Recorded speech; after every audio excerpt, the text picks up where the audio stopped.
Olá pessoal, dessa vez nós vamos trabalhar então com as fontes de energia, né? E pensar as fontes de energia é um exercício amplo, né? As fontes de energia vão lidar aí não só com as questões ligadas às matrizes energéticas que a gente vai compreender, questões ligadas à própria produção, à existência dessa energia, mas também tem a ver com aspectos de disputas, né? Com formações territoriais, com conflitos, isso tudo a gente vai tentar destrinchar, né? Nesse momento aqui, nós vamos trabalhar um pouco, a gente vai tentar pensar a matriz energética mundial como um todo, né? Tentar pensar essa importância, quais são aí os papéis de cada tipo de energia dentro do consumo e dentro da produção na escala global. Nós vamos focar um pouco no petróleo, vamos tentar entender o que é isso, e iniciaremos um debate sobre a geopolítica do petróleo, né? Depois eu vou desmembrar, numa outra aula, um aspecto mais específico sobre essa geopolítica do petróleo, sobre os choques do petróleo que a gente teve aí no século XX, oscilações de preço, definiu aí uma série de condições para os países nos anos 70, 80, por exemplo, 90, nos anos 2000 também. A gente precisa entender alguns aspectos. Aqui é o que nós trabalharemos hoje, tá bem? Vamos tentar entender um pouco esse percurso histórico, né, e geográfico das utilizações, melhor dizendo, da energia no mundo, né? O uso da energia ela é pré-histórico, né? O ser humano começou a lidar com fogo, por exemplo, para poder mudar os materiais, né? Produzir alimentação cozida, né? E a gente teve uma série de avanços por conta da utilização do próprio fogo, né? E conforme as novas técnicas, os progressos técnicos foram surgindo, novas demandas energéticas foram sendo estabelecidas, né? Novas possibilidades de lidar com a energia foram surgindo e a gente foi transformando, né, nossas capacidades tanto de produção quanto de utilização da energia, né, em múltiplos aspectos. Né? A gente pode pensar, por exemplo, no próprio vapor. Né? E as revoluções industriais, que vocês conhecem, fazem muito parte desse cenário, né? Elas fazem parte dessa construção. Tanto a primeira revolução industrial, aquela mais clássica, quanto a segunda revolução industrial, que a gente tem aí uma importância da técnica nela, né? Inclusive, as mais recentes também estão ligadas à própria utilização de energia, né? A própria otimização da utilização de energia. Essas revoluções tecnológicas que a gente vê da informação mais recentes que tem a ver com as nossas formas de produzir e consumir coisas no mundo, né? Então a gente está falando aqui de uma perspectiva ampla, né? E essa perspectiva ampla, mais recente, por exemplo, vai trazer para a gente demandas por novas energias, energias que são menos impactantes, né? Energias que possam aí ampliar a nossa forma de produzir e consumir coisas no mundo e que permitam que o planeta esteja existindo aí nos próximos anos, né, para as próximas gerações. A ideia do desenvolvimento sustentável, por exemplo, né? Então a gente tem aqui uma série de perspectivas para entender a importância da matriz energética no mundo, né? E quando a gente pensa esse processo, né, a gente olha, por exemplo, para um gráfico como esse, a gente tem que perceber que no mundo hoje, né, um gráfico de 2020, né, com dados de 2020, nós temos o petróleo e seus derivados, o carvão mineral e seus derivados e o gás natural como os principais itens que compõem a nossa oferta de energia, oferta e uso de energia. Então, necessariamente hoje, nós somos um mundo que uh, se apoia nas energias que nós chamamos de não renováveis, ou seja, aquelas que a gente utiliza e depois a gente tem que buscar outro tipo de possibilidade quando elas acabarem. Né? Isso é importante por quê? Para a gente pensar que é uma série de desafios, e possibilidades para mudar essa matriz energética e pensar, mas hoje nós somos um planeta basicamente guiado pela utilização de energias não renováveis, oriundas aí de combustíveis fósseis, né? Se a gente olhar aqui, por exemplo, olha, a própria matriz elétrica mundial, e hoje a gente está vendo uma série de discussões, né? Discussões relacionadas, por exemplo, ao uso do carro elétrico, do ônibus elétrico, né? As possibilidades de utilização de motores, né? A motorização, não mais a combustão, mas a energia elétrica. A gente tem que se perguntar, né, olha, de onde vem a energia elétrica, né?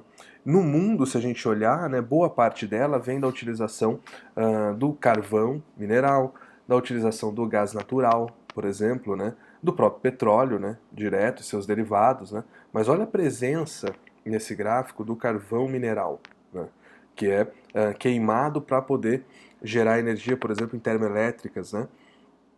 Olha o gás natural, a importância disso, né? Hoje o gás natural para gerar energia elétrica no mundo ele é mais significativo do que a energia hidráulica. A gente tem um costume aqui no Brasil de reconhecer a energia elétrica como sendo hidrelétrica, né?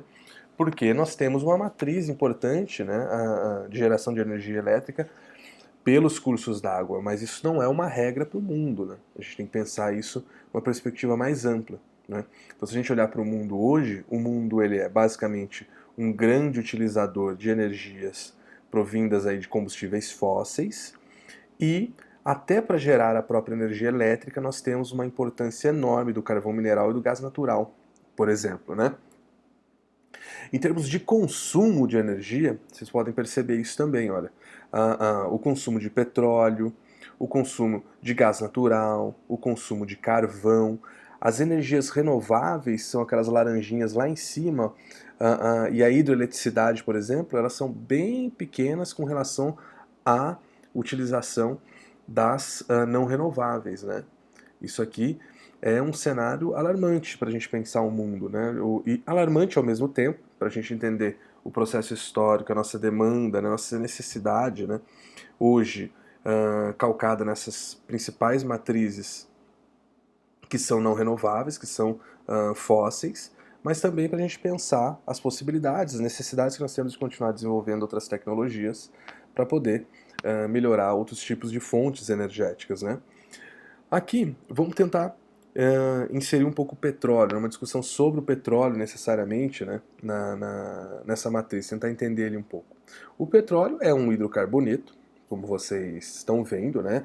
Ele tem aí átomos de hidrogênio, átomos de carbono, né? Ele tem uma origem orgânica, ou seja, ele tem uma origem de micro-organismos que viveram em antigos ambientes aquáticos, já vou mostrar isso para a gente especificamente, que se acumulou aí em rochas sedimentares aí em longos períodos de tempos, né? Se a gente observar essa imagem aqui, por exemplo, vocês vão perceber que há alguns milhões de anos, né, esses pequenos animais aqui que viviam em ambientes aquáticos, eles vão morrendo e se depositando, né, no fundo, no assoalho desse oceano, ou desse lago, por exemplo, e com o tempo vai havendo sedimentação de rocha, vai havendo aqui a deposição de outros detritos, né? E esse material vai se decompondo, se transformando nesse óleo, né? E liberando também, né, nesse processo de decomposição, gás natural, formando essa camada possível, essa rocha porosa, cheio desse óleo, desse gás, que hoje nós aqui colocamos uma tubulação, uma série de tecnologias específicas também, para poder extrair e utilizar isso na queima como processo energético, né? Essa aqui é uma construção resumida do processo de formação de petróleo. Por que ele é então não renovável? Porque quando a gente esgota, por exemplo, uma área dessa, não tem outra, né? Aqui, não está surgindo petróleo toda hora aqui. Esgotou aqui, a gente precisa achar um outro lugar, né? Não tem outra formação no mesmo lugar. Eu preciso achar, e aí conforme eu vou achando no mundo, achando no mundo, achando no mundo, e esgotou tudo, acabou, né?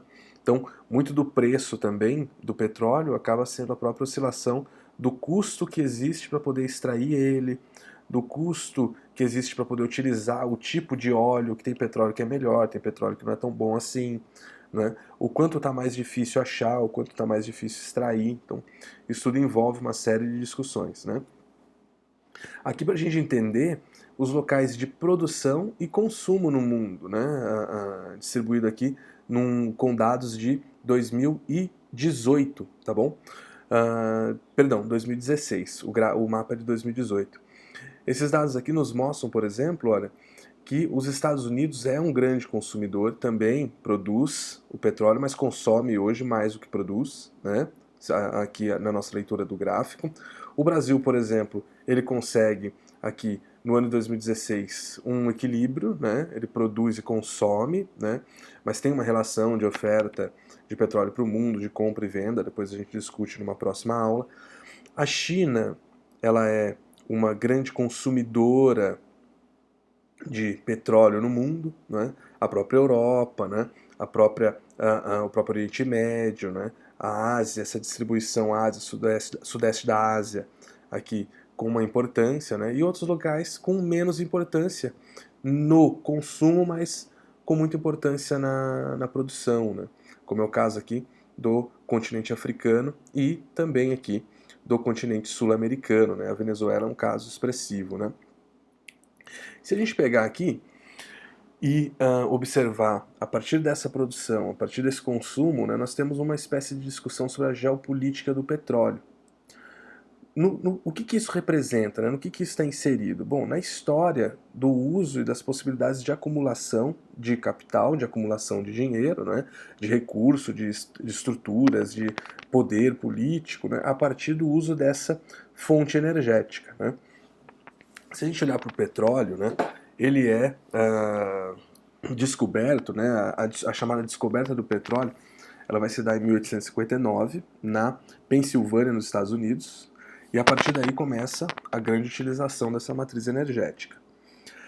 Em 1928, a gente tem uma configuração de empresas que dominavam esse setor no mundo, né, e elas utilizavam esse domínio, né, que a gente pode chamar de um oligopólio. O que seria esse oligopólio? É quando um conjunto pequeno de empresas dominam o mercado como um todo, né? Eles controlavam preço, né? Exploravam diferentes áreas, não só nos Estados Unidos agora, a gente está falando também da África, da América do Sul, a gente está falando de empresas que exploravam esse petróleo no mundo em 1928, que tinham essa tecnologia, essa capacidade, e se organizavam para manter preço, para manter aí o controle efetivamente dessa produção, né? Explorando em outros lugares, por exemplo, eles pagavam royalties, né? Que, por exemplo, seria uma partezinha do lucro, né? Baixíssimo para esses países, e depois vendiam no mercado internacional e ganhavam muito dinheiro com isso, né? E isso começou a provocar uma série de discussões, a provocar uma série de conflitos, né? Para a gente ter uma ideia dessas empresas que pertenciam às Sete Irmãs, a gente está falando, por exemplo, da Exxon, da Mobil, da Standard Oil, da Texaco, da British Petroleum, que é a BP, né? Da Shell, por exemplo, e hoje elas se transformaram, né? Foram aí fazendo suas operações de acordos, vendas e compras, mas configuram ainda, né, as principais empresas que a gente conhece sobre o petróleo no mundo, né?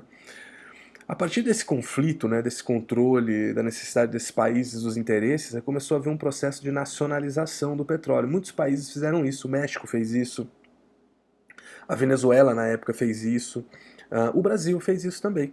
O Brasil, em meados do século XX, cria a Petrobras como uma forma de sair dessa dependência, desse oligopólio que fundamentava um cartel sobre o petróleo no mundo, né? E um dos outros aspectos relacionados a isso também foi a própria criação da chamada OPEP, né?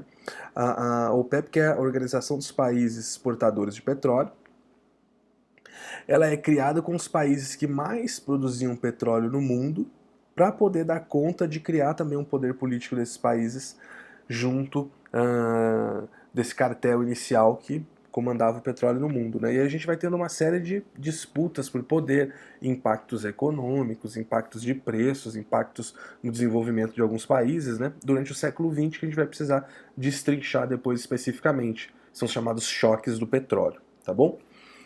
Espero ter contribuído. Essa aula é uma aula inicial e a partir daí a gente começa a destrinchar alguns aspectos específicos sobre as matrizes energéticas.